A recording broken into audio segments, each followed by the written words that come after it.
కన్నుల పండువగా జరుగుతున్న దేవి శరన్నవరాత్రి ఉత్సవాల్లో 6వ రోజు అమ్మవారు కాత్యాయని దేవిగా భక్తులకు కనువిందు చేస్తున్నారు. పురాణాల ప్రకారం త్రిమూర్తుల అంశతో అమ్మవారు కాత్యాయన మహర్షి ఇంట జన్మించినందున ఆమెను కాత్యాయని దేవిగా కొలుస్తారు భక్తులు. మహిషాసురుణ్ణి సంహరించడానికి అమ్మవారు ఈ రూపంలో అవతరించిందని మార్కండేయ పురాణం ద్వారా తెలుస్తోంది.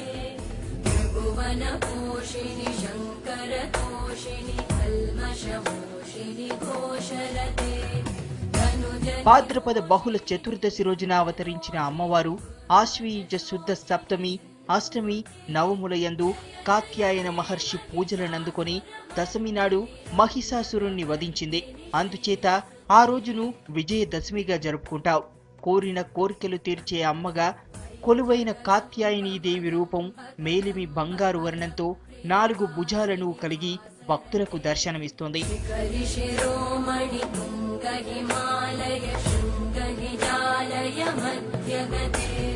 అమ్మవారు 4 భుజాలను కలిగి ఉంటుంది కాబట్టి అమ్మను చతుర్భుజిగా కూడా భక్తులు పిలుస్తారు.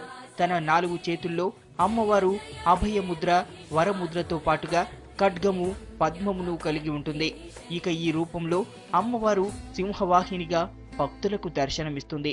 కాత్యాయని దేవిగా కొలువైన అమ్మను దర్శించి పూజించిన వారికి సకల శుభాలు కలుగుతాయని భక్తుల నమ్మిక. మరింకెందుకు ఆలస్యం, మీరు ఆ అమ్మను దర్శించి ధరించండి.